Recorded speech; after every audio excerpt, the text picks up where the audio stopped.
Hello students. आइए JEE main का एक और क्वेश्चन देखते हैं। क्वेश्चन को समझते हैं पहले क्या कहता है। कहता है let A be a square matrix of order 2 such that determinant of A equal to 2 and the sum of diagonal elements is -3 if the point x y satisfy this equation a square plus xa plus yi equal to 0 lie on the hyperbola this। ठीक है, तो बोला है आगे कि let the eccentricity of the hyperbola is E and the length of lattice vector is L, then E4 plus L4 is equal to। ठीक है, ये क्वेश्चन जो है अधूरा है एक्चुअली। इसको मैंने अपने हिसाब से पूरा कर लिया है, लेकिन इस तरह क्वेश्चन को हमें समझ लेना चाहिए, कोई इसमें दिक्कत नहीं है। राइट, इसको सॉल्व करते हैं। तो दिया हुआ है क्या यहाँ पे, डिटर्मिनेंट ए जो दिया हुआ है वो दिया हुआ है 2 और सम ऑफ डायगोनल एलिमेंट जो दिया हुआ है वो डायगोनल एलिमेंट जो है sum of diagonal element equal to -3 ये दिया हुआ है। अब देखिए ये जो है एक आइडेंटिटी है की तरह है, ये जो है एक इक्वेशन है मैट्रिक्स में।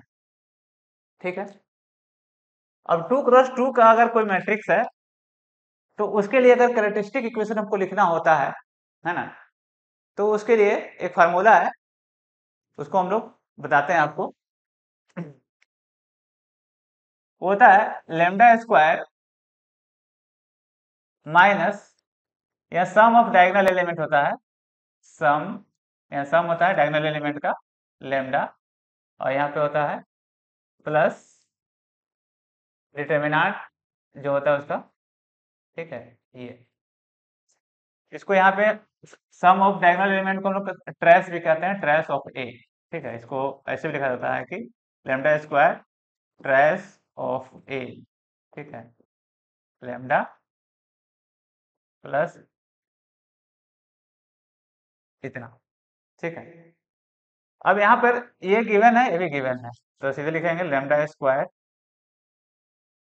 माइनस माइनस ये दिया हुआ, -3 दिया हुआ तो प्लस हो जाएगा, +3 लैम्डा प्लस 2 इक्वल टू 0।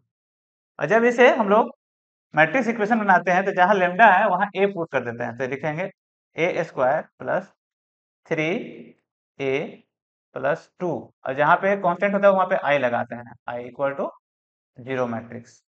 ठीक है, अब देखिए ये वाला इक्वेशन जो उसके साथ दिखने लगा है, इससे हम लोग कंपेयर करेंगे तो हमें मिलेगा x इक्वल टू 3 और y इक्वल टू जो है वो 2 मिलेगा। ठीक है,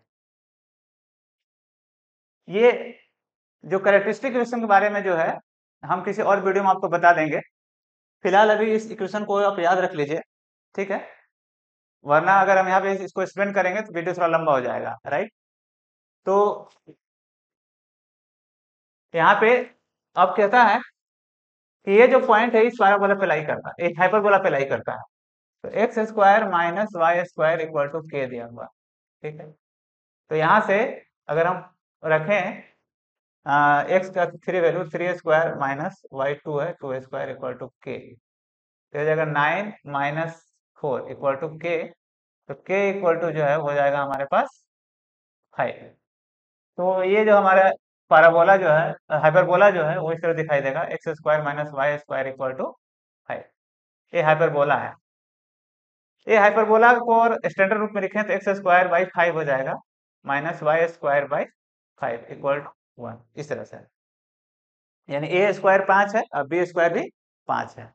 राइट, अब इसको ध्यान से देखिए, जब ए और बी बराबर होता है तो वैसे पैराबोला हाइपरबोला जो होते हैं वो रेक्टेंगुलर हाइपरबोला होते हैं। तो इसका जो सीधा सीधी ई जो होगा, एसेंट्रिसिटी जो होगा वो √2 होता है। ठीक है, √2 होता है, इसको निकाल भी सकते हैं। और ऐसे हम लोग को ये याद रहता है, जो जेईई मेन की तैयारी कर रहे हैं उनको ये पता होना चाहिए कि रेक्टेंगुलर हाइपरबोला का जो एसेंट्रिसिटी है कितना होता है, √2 होता है।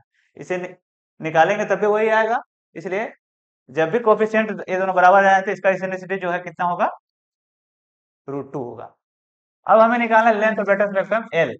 एल हमारा है होता है 2b² होता है। तो रख देते हैं 2b²। b² जो है 5 है, 5 रख दीजिए।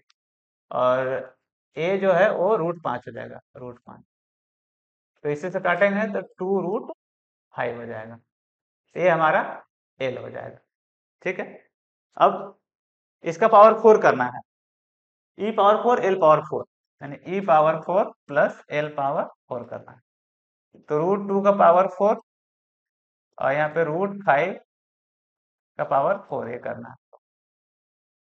तो ये हो जाएगा, स्क्वायर करेंगे तो 2 आएगा और 2 का स्क्वायर करेंगे तो 4 आ जाएगा। 4 आ जाएगा, इसको करेंगे कितना हो जाएगा, 2 पावर 4 जो है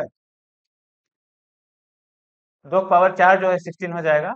और √5 के पावर 4 जो है वो 25 हो जाएगा। ठीक है, तो ये हो जाएगा 400 और यहाँ पे आ जाएगा 4। तो फाइनल आंसर जो है हमारा हो जाएगा 404। ठीक है, तो अगर इस तरह का क्वेश्चन आएगा, इसका आंसर इस रूप से निकाल सकते हैं। राइट, ठीक है बच्चों, उम्मीद करते हैं ये क्वेश्चन आपको समझ में आया होगा। Thank you.